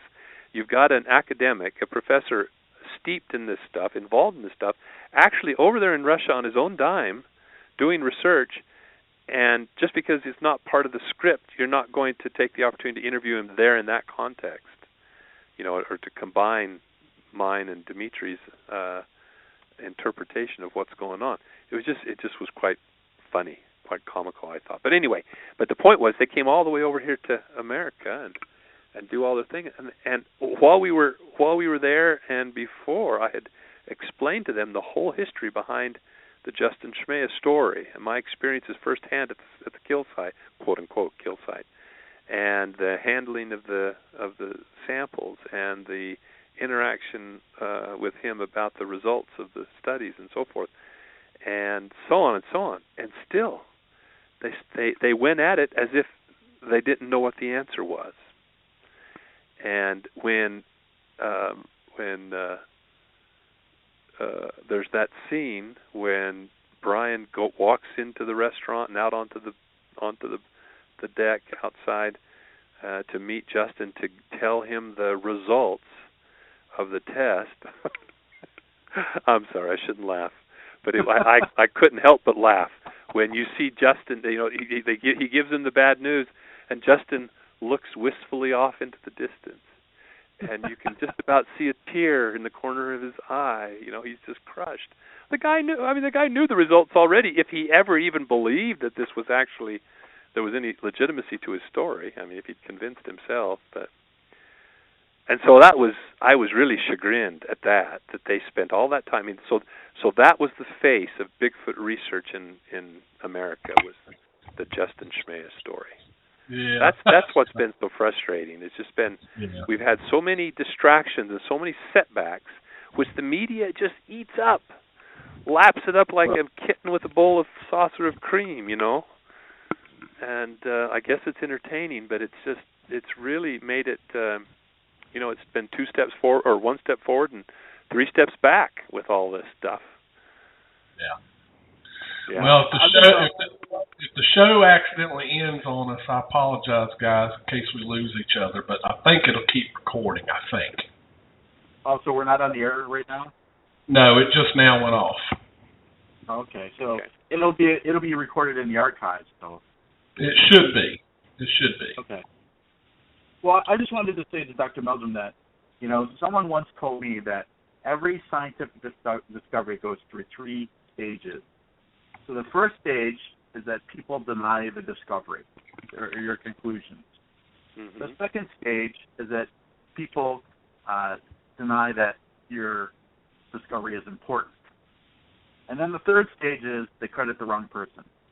So, I think there's a lot of questions, certainly, with the Melba Ketchum survey. And, I have a lot of questions as well. But, if you're on the fence about that, Dr. Meldrum, it might be worth you weighing in on it in a very, thoughtful manner. Oh, I'm not on the fence. With regarding Melba's results? No, I'm not on the fence at all.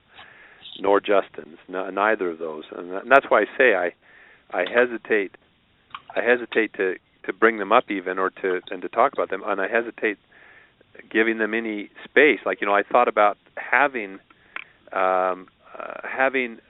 a selection of independent reviewers read and review and comment on her manuscript, her published manuscript.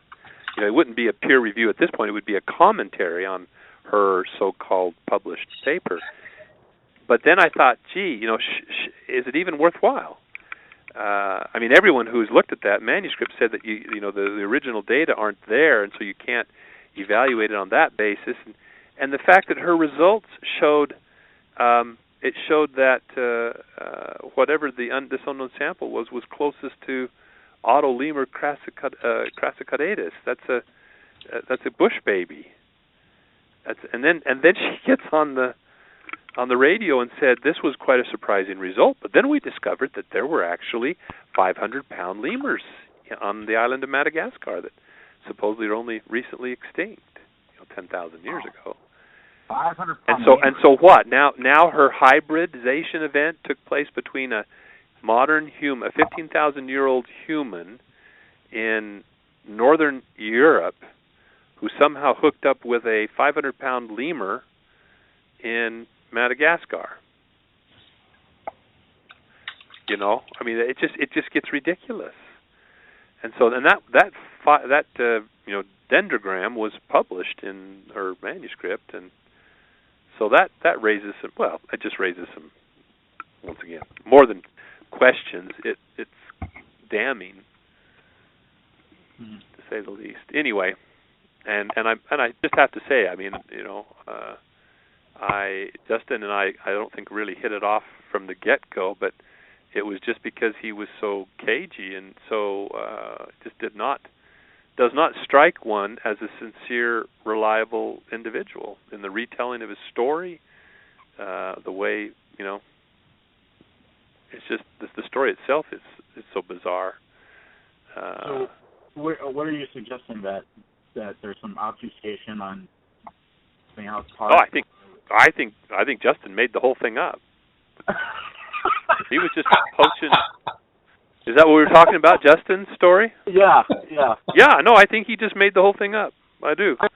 And the patch of bear skin, whether he actually dug that up or whether it was from one of the bears he poached, that's what they were up there doing when he supposedly shot this thing. So, that's by his own admission. So, it's just, you're starting off with without much credibility. And anyway, again, we'll just spin our wheels here. I could tell, Dr. Meldrum, over the years, look, you kind of get like this cold shoulder, Yeah, something like that. Yeah, it's just, it gets old after a while. Yeah. Well, it does. It does. I'm just always. It's just aggravating that a story like that gets all the attention it does, and distracts from the efforts to do some real science. And I was so hopeful when Brian Sykes expressed interest in this that we were going to get back on the tracks after the Melba Ketchum derailment, and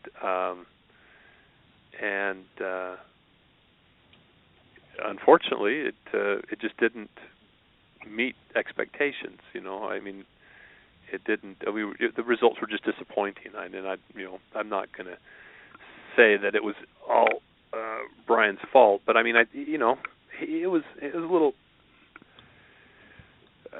20/20 hindsight. With 20/20 hindsight, there's some things that should have been done differently, and maybe not so precipitously, and Yeah. Who knows? Yep. I understand.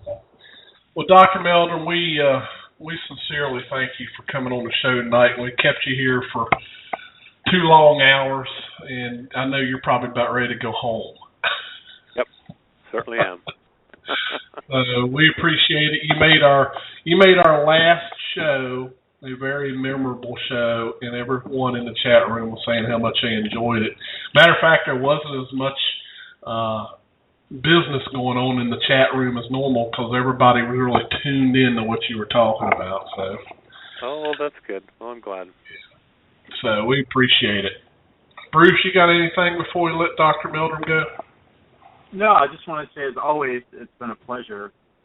This is a really interesting discussion we've had, and we could go on for another 5 hours, but, like all good things must come to an end. Yep. So, that they must, yep. So with that, I bid our colleague adieu, and hopefully we'll run into you again at future events, or maybe even if we bring the show back, we can coerce you into having another long interview with us. Oh, sure. All right. Well, thanks so much, Dr. Meldrum, and go home and have some dinner and enjoy the family. All right. Thank you very much. Good night. Bye-bye. Good night, Dr. Meldrum. Bye. Good night. Take care. Bye. Bye-bye. All right, Bruce. Well, that wraps it up.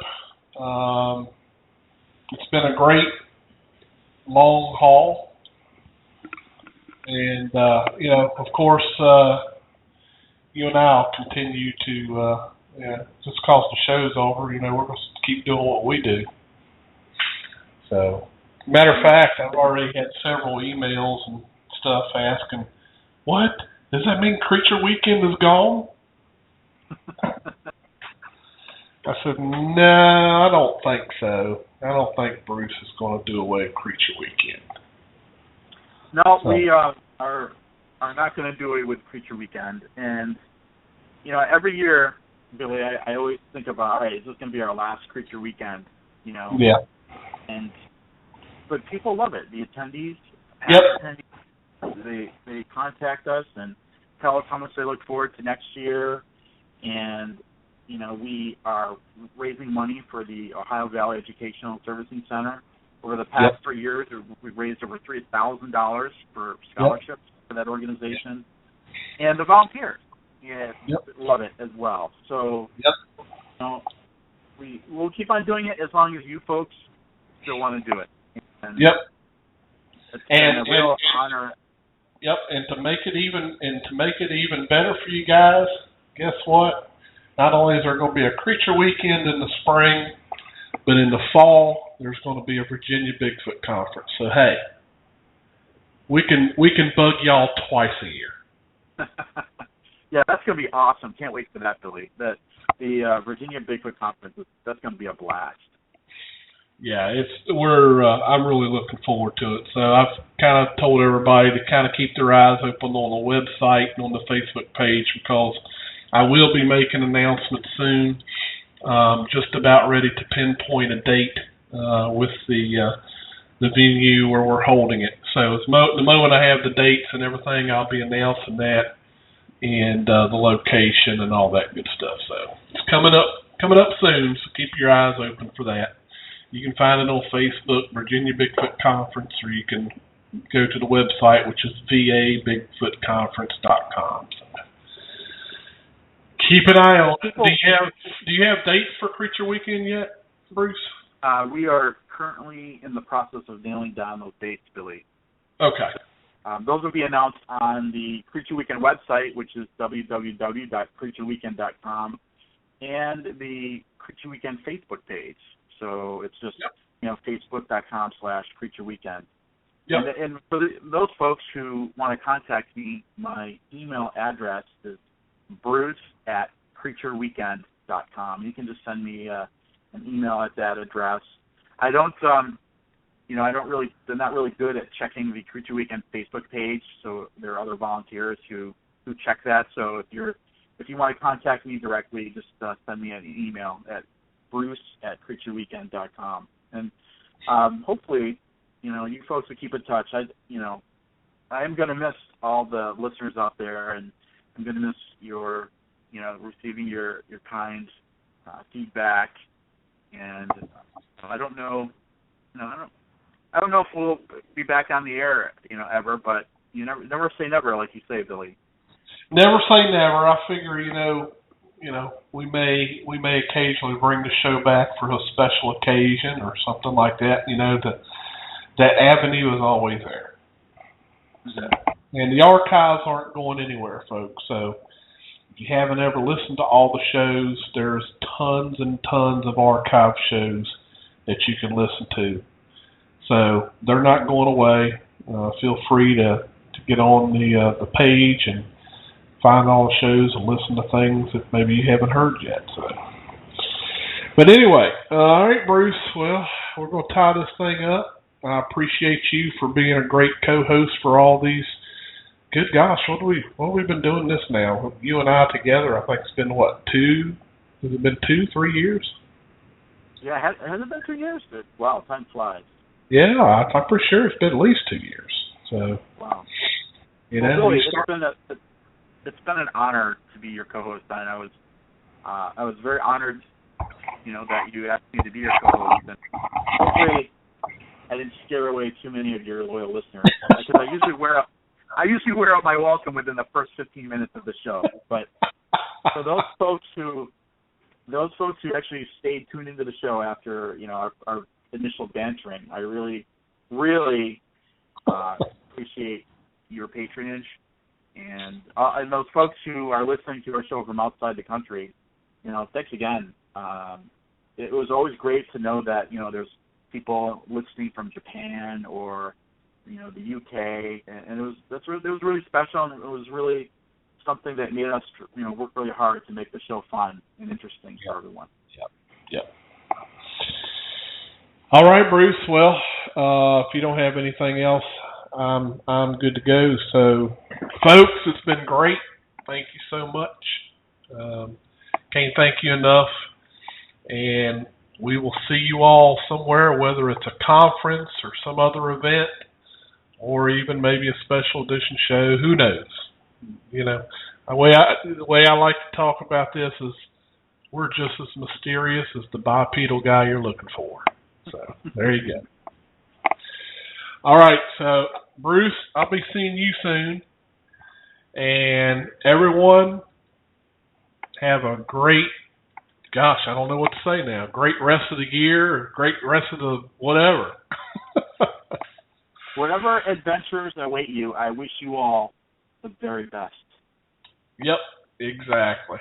So, good night, everyone, and so long.